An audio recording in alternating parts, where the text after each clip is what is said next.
यूं तो नदियां हजारों हुई, यूं तो नदियां हजारों हुई, पर मुकम्मल तो कुछ खास ही होती है। पतन तो एक दिन सबका होना है, जो दिल पर राज करे उसी से आस भी होती है। आस्थाओं को संजोए रखे, मन मन को शीतल करे, जल से अपने सबको सींचे, पापों से निर्मल करे। Hello guys, welcome back in the factual info. आशा करते हैं आप सभी लोग बहुत अच्छे होंगे। तो बात करते हैं उसी धार्मिक नदी यानी गंगा की, जो जिंदगी देती है पृथ्वी के सबसे आबादी वाले इलाकों को और कुछ आस्थाओं से जुड़ी नगरियों की। भारत के उत्तर में मौजूद राज्य उत्तराखंड के गढ़वाल रीजन व डिस्ट्रिक्ट उत्तरकाशी में हिमालय के पहाड़ भारत और तिब्बत के बीच एक कुदरती सरहद बने खड़े हैं। इन्हीं पर्वत शिखरों से निकलता है गंगोत्री ग्लेशियर। हिमालय की बर्फ पिघलने से बना पानी एशिया के 3 अरब लोगों के जीने का आधार है। गंगोत्री ग्लेशियर के पीछे है आसमान को चूमता शिवलिंग शिखर। ये पर्वत श्रेणी पृथ्वी के जिस भाग पर है उसे देवभूमि यानी देवों के रहने का स्थान कहा जाता है। गंगा की कहानी यहीं से शुरू होती है। गंगोत्री ग्लेशियर अचानक सामने आई ठोस नीली बर्फ की चट्टान से टकराकर पिघल जाता है। कहते हैं इस ग्लेशियर का मौखाना गौ माता के मुख से मिलता जुलता है और इसीलिए इसे गौमुख कहा जाता है। और इसी ठोस बर्फ से एक जलधारा प्रस्तुत होती है जिसे भागीरथी नाम दिया गया है। ये गंगा ही है जो अपने स्रोत पर पौराणिक राजा भागीरथ के नाम पर भागीरथी कहलाती है। हिंदू पुराणों के अनुसार अपने पूर्वजों को मुक्ति दिलाने के लिए राजा भागीरथ ने कड़ी तपस्या की और हिमालय की बेटी गंगा को स्वर्ग से धरती पर उतार लाए। लेकिन धरती में इतनी शक्ति नहीं थी उस वक्त ये नदी के तेज बहाव को संभाल सके। फिर भागीरथ की प्रार्थना पर भगवान शिव ने इस बहाव को अपनी जटाओं में संभाल लिया। शिव की जटाओं में उलझने से गंगा के बहाव की तेजी कम हो गई और पृथ्वी पर उतरकर उसकी पवित्र धारा ने भागीरथ जी के पूर्वजों का उद्धार कर दिया। भागीरथी के पूर्व में कहीं दूर एक और नदी बहती आ रही है और ये है भागीरथी की बहन अलकनंदा। माना जाता है ये भी भगवान शिव की जटाओं से ही निकलती है। हिंदुओं के प्रसिद्ध 4 धामों में से एक धाम जो कि बद्रीनाथ है वो इसी अलकनंदा के तट पर ही बसा हुआ है। अलकनंदा चमोली, टिहरी और पौड़ी जिलों से होकर गुजरती है और गंगा के पानी में इसका योगदान भागीरथी से भी अधिक है। राफ्टिंग, साहसिक नौका खेलों के लिए यह नदी बहुत लोकप्रिय है। मान्यता है कि बद्रीनाथ का मंदिर ठीक वहीं बनाया गया है जहां कभी भगवान विष्णु ने सैकड़ों साल तपस्या की थी। बद्रीनाथ एक बहुत प्राचीन तीर्थ स्थल है, लेकिन इसे अहमियत तब मिली जब हिंदू समाज के सुधारक आदि शंकराचार्य ने भारत में चारों कोनों में हिंदुत्व का एक ही केंद्र स्थापित किया। इसका उद्देश्य था सभी आस्था वालों को एक सूत्र में बांधना। इसके लिए उन्होंने उत्तर भारत के राज्यों में दक्षिण भारत के नमदुरी ब्राह्मणों और दक्षिण भारत के धामों में उत्तरी भारत के पुजारियों को नियुक्त किया। ये परंपरा आज भी जारी है। बद्रीनाथ के मुख्य पुजारी दक्षिण भारत के केरल राज्य से हैं। यहाँ आस्था और कारोबार एक साथ फलते फूलते हैं। बाकी शहर में यहाँ तो होटल की भरमार है या आश्रमों की। गर्मियों में ये तो खचाखच भर जाते हैं, पर साल के बाकी महीनों में ये खाली पड़े रहते हैं। तिब्बत की सीमा के पास केशव प्रयाग स्थान पर अलकनंदा आधुनिक सरस्वती नदी से मिलती है। हिमालय से निकली पवित्र दोनों नदियां जनजीवन को सींचते हुए व कई लोगों को फलों का कारोबार कराते हुए गंगोत्री धाम से नीचे उतर आती हैं। रास्तों में इनमें और बड़ी छोटी नदियां जुड़ती चली जाती हैं। जहां एक नदी से दूसरी का मिलन होता है वो संगम कहलाता है और जिन जगहों पर इनका संगम होता है उन्हें प्रमुख तीर्थ माना जाता है। यहीं पर श्राद्ध के संस्कार होते हैं। अलकनंदा के साथ अनेक बड़ी नदियां जुड़ती हैं और प्रयाग बनाती हैं। उत्तराखंड में मुख्य तौर पर 5 प्रयाग हैं: विष्णु प्रयाग, नंद प्रयाग, कर्ण प्रयाग, रुद्र प्रयाग और देव प्रयाग। और हर प्रयाग मुख्य नदियों के संगम पर स्थित है और अपनी कोई न कोई पुरानी कहानियां संजोए हुए है। आइए एक दृष्टि इन संगमों पर डालते हैं। बहती अलकनंदा में धौली गंगा आ मिलती है और इस संगम पर विष्णु प्रयाग स्थित है। संगम के बाद भी इसे अलकनंदा नाम से ही जाना जाता है।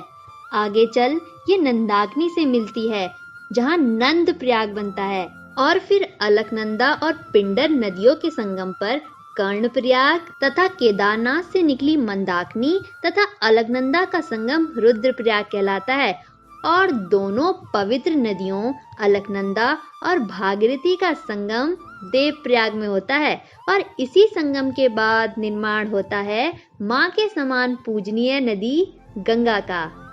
जितना पवित्र प्रयागराज में 3 नदियों का संगम माना जाता है, उतना ही पूजनीय देवप्रयाग का संगम भी है। यहीं से शुरू होता है गंगा का कारवां, जो उत्तराखंड से होकर उत्तर प्रदेश, बिहार, झारखंड, पश्चिम बंगाल से निकलते हुए बंगाल की खाड़ी के सुंदरवन तक विशाल भूभाग को सींचती है। भारत और बांग्लादेश में कुल मिलाकर 2525 किलोमीटर की दूरी तय करती है। अपनी इस जर्नी में गंगा विभिन्न प्रकार की नदियों के साथ जुड़ती चली जाती है और अपने आकार में विशालता लाती है। वहीं इस धार्मिक नदी के किनारे कुछ ऐसी नगरियां बसी हैं जो घाटों के नाम से जानी जाती हैं और प्राचीन इतिहास से लेकर अब तक एक धार्मिक आस्थाएं रखती हैं। ऋषिकेश से देवप्रयाग की दूरी मात्र 70 किलोमीटर की है और इस दूरी को पार करके गंगा ऋषिकेश पहुंच जाती है। उत्तराखंड के देहरादून जिले में स्थित ऋषिकेश हिंदुओं का बहुत बड़ा तीर्थ स्थल एवं गढ़वाल हिमालय का प्रवेश द्वार माना जाता है और वहीं ऋषिकेश योग की वैश्विक राजधानी। ऋषिकेश के शांत वातावरण में कई विख्यात आश्रमों का घर है। मुख्य तौर पर लक्ष्मण झूला, त्रिवेणी घाट, नीलकंठ महादेव मंदिर, गीता भवन, वशिष्ठ गुफा व कैलाश निकेतन मंदिर तथा एम्स यहाँ पर प्रचलित आकर्षण का केंद्र है। यदि आप rafting, bungee jumping, air safari, cliff jumping, mountain biking, trekking and hiking के शौकीन हैं और दिल में थोड़ी आस्था रखते हैं तो जीवन में एक बार ऋषिकेश जरूर होकर आएं। 24 किलोमीटर की दूरी तय करते हुए गंगा हरिद्वार पहुंचती है। हरिद्वार यानी ईश्वर का द्वार, जो कि हिंदुओं के 7 पवित्र स्थलों में से एक है। आस्थाओं की नगरी है। ये वो स्थान है जहाँ गंगा मैदानी क्षेत्र में प्रवेश करती है। इसी कारण हरिद्वार को गंगा द्वार के नाम से जाना जाता है। मान्यता है कि यहाँ समुद्र मंथन के दौरान अमृत की कुछ बूंदें गिरी थी, जिस वजह से यहाँ हर 12 वर्ष बाद महाकुंभ का आयोजन किया जाता है। हर की पौड़ी हरिद्वार का सबसे पवित्र घाट इसलिए माना जाता है क्योंकि अमृत की वो बूंदें यहीं गिरी थी, जिसे ब्रह्म कुंड कहा गया है। इन्हीं हर की पौड़ी पर स्नान करने से मोक्ष की प्राप्ति होती है। यहाँ तक कि कुछ लोग गंगा के किनारे ही प्राण विसर्जन या अंतिम संस्कार की इच्छा भी रखते हैं। इसके घाटों पर लोग पूजा अर्चना करते हैं और ध्यान लगाते हैं और इसके जल को बहुत पवित्र माना गया है तथा समस्त संस्कारों में इसका होना आवश्यक है। इसलिए श्रद्धालु इसे अपने घर तक लाते हैं और सालों साल रखते हैं, क्योंकि गंगा जल कभी खराब नहीं होता। पंचामृत में भी गंगा जल को एक अमृत माना गया। अनेक पर्वों और उत्सवों का गंगा से सीधा संबंध है। उदाहरण के लिए मकर संक्रांति, कुंभ और गंगा दशहरा के समय गंगा में नहाना या केवल दर्शन ही कर लेना बहुत महत्वपूर्ण समझा जाता है। कुछ यहाँ अपने पितरों की शांति के लिए आते हैं तो कुछ अपने कार्य सिद्ध करने के लिए। बच्चों के मुंडन से लेकर अस्थियां बहाने तक सारे कार्य यहीं संपन्न होते हैं। प्राचीन काल में देखा जाए तो लोग यहाँ अपना नाम बही खातों में लिखवा कर जाते थे, ताकि सदियों बाद भी उनके परिवार से कोई आए तो अपने कुल के पंडित से मिलकर अपने पूर्वजों का पता लगा पाए। प्रतिदिन हर की पौड़ी पर शाम के वक्त गंगा आरती होने का प्रचलन सदियों से चला आ रहा है। आस्थाओं से भरी इस नगरी हरिद्वार में अनेक मंदिर हैं। गंगा स्नान करने के बाद मान्यता है कि यहाँ मौजूदा मंदिरों के दर्शन जरूर करने चाहिए। आपकी सारी मनोकामनाएं जरूर पूरी होंगी। इसमें चंडी देवी मंदिर, मनसा देवी, भारत माता, शांति कुंज और सप्त ऋषि मंदिर मुख्य हैं और ये आस्थाएं इंसान के विश्वास पर टिकी हैं। गायिका अनुराधा पौडवाल के गीत की ये पंक्तियां इस बात को बखूब दर्शाती हैं। मानो तो मैं गंगा माँ हूँ, ना मानो तो बहता पानी, जो स्वर्ग ने दी धरती को, मैं हूँ प्यार की वही निशानी। हर हर गंगे। आपसे ये अनुरोध है कि आप वीडियो को लास्ट तक देखें और चैनल को जरूर सब्सक्राइब करें। उत्तराखंड को छोड़ गंगा यूपी के बिजनौर पहुंच जाती है, जहां नदी के किनारे बैराज मौजूद है और कुछ उत्सवों में यहां पर भी मेला लगता है। बिजनौर से फर्रुखाबाद और फिर कन्नौज और फिर शुरू होता है अन्य नदियों का इसमें मिल जाने का सफर। सबसे पहली है रामगंगा। उत्तराखंड के पौड़ी गढ़वाल जिले से निकली रामगंगा रामनगर आ पहुंचती है और इसी के किनारे है जिम कॉर्बेट नेशनल पार्क नाम का सब हिमालयन बायोस्फीयर। रामगंगा बिजनौर जिले से बहती हुई कन्नौज के पास गंगा में जा मिलती है। दूसरी है गोमती। नवाबों का शहर यानी लखनऊ इसी के किनारे बसा है। ये गाजीपुर डिस्ट्रिक्ट में कैथी स्थान पर गंगा से मिलती है। आगे चलकर गंगा कानपुर और फिर आ पहुंचती है प्रयागराज। गंगा जमुना सरस्वती प्यार का पैगाम है, जहाँ ये तीनों दिल मिल जाएं उसी का संगम नाम है। इलाहाबाद में गंगा यमुना और अदृश्य सरस्वती का संगम विश्व प्रसिद्ध है। यहाँ पर भी हर छठे वर्ष अर्धकुंभ और 12वें वर्ष महाकुंभ का आयोजन होता है। संगम में गंगा की धारा तेज होती है और यमुना की उसकी अपेक्षा कुछ धीमी। यहीं से यमुना समाप्त हो जाती है। गंगा की धारा तेज होने की वजह से ये यमुना से टकराकर पूर्वी की तरफ मुड़ जाती है और दोनों नदी की धारा वेग में टकराती हैं। इसलिए दोनों का रंग अलग दिखाई देता है। संगम पर यह अद्भुत नजारा देखने के लिए लाखों श्रद्धालुओं की भीड़ उमड़ती रहती है। और फिर नीले गगन के तले बहती हुई गंगा इलाहाबाद यानी प्रयागराज से पहुंच जाती है बनारस। प्राचीन काल में इस काशी कहा जाता था। हिंदू मान्यता में सबसे बड़ा तीर्थ स्थल माना गया, जिसका उल्लेख महाभारत में भी मिलता है। कई घाटों धार्मिक स्थलों को पवित्र करते हुए गंगा बिहार आ पहुंचती है, जिसमें आ जुड़ती हैं कई सारी प्रमुख नदियां। तो बात करते हैं उन्हीं सहायक नदियों की जो गंगा के देवी निरूपित रूप में जुड़ अपना योगदान देती है। घाघर। नेपाल से निकली घाघर छपरा बिहार में जाकर गंगा में मिल जाती है। यही वो नदी है जो गंगा के पानी को सबसे ज्यादा वॉल्यूम देती है। और आगे चलकर गंडक नदी बिहार के चंपारण में गंगा से मिलती है नियर पटना। और अब कोसी। बिहार में इसे सौरव बिहार कहा जाता है, मतलब कि बिहार के लोग इसे कोसते हैं। ये तिब्बत से निकलकर जहाँ इसे सप्तकोशी कहते हैं, नेपाल के रास्ते बिहार में आकर गंगा में मिलती है। कोसा इसलिए जाता है क्योंकि बिहार में सबसे ज्यादा बाढ़ इसी नदी की वजह से आती है, क्योंकि हर साल ये अपने रास्ते बदल देती है। बाकी राज्य और नगरियों की तरह बिहार में भी गंगा की बहुत इम्पोर्टेंस है। बिहार की राजधानी पटना में गंगा नदी के किनारे भव्य रूप से छठ का त्योहार मनाया जाता है। चलिए आपको बिहार और गंगा से रिलेटेड कुछ फैक्ट्स बताते हैं। बिहार का 80% हिस्सा गंगा बेसिन के अंदर है। और रही बात गंगा जल के सीधे उपयोग की, तो बिहार में ऊपरी राज्यों की तुलना ये नगण्य है। बिहार में गंगा के किनारे कोई प्रसिद्ध तीर्थ स्थल नहीं है।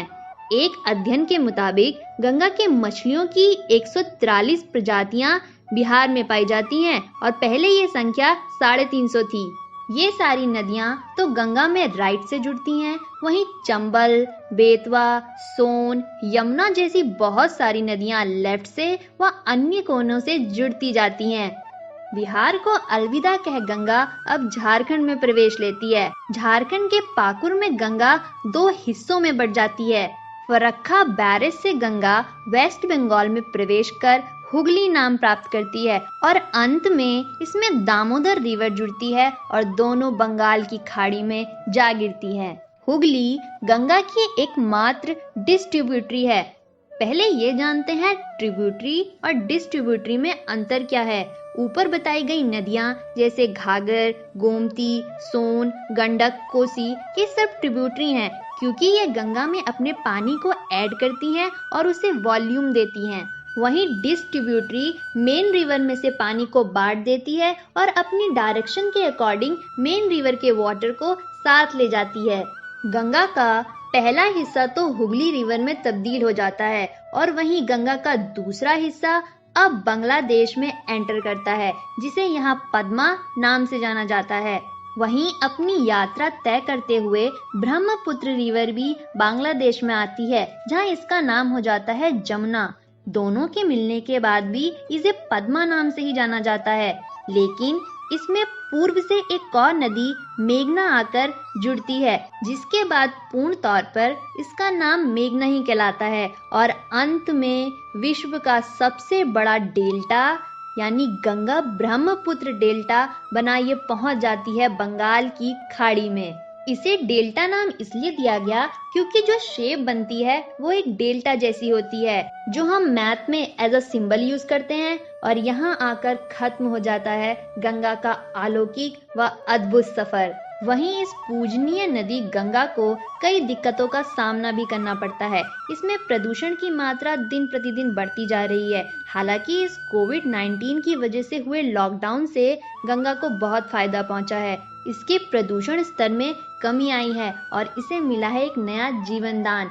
पिछले कई वर्षों से तो भारत सरकार ने भी कई स्कीम्स अभियान चला इसके पानी को साफ करने की कोशिश की और लोगों को जागरूक किया। गंगा के बारे में अभी बहुत कुछ है बताने के लिए, तो इससे रिलेटेड कुछ अनछुए अनोखे फैक्ट्स के बारे में नेक्स्ट वीडियो में बताएंगे। So stay tuned and connected. और आपको ये वीडियो कैसी लगी कमेंट में जरूर बताएं, चैनल को सब्सक्राइब करें और वीडियो अच्छी लगी तो शेयर भी कीजिए।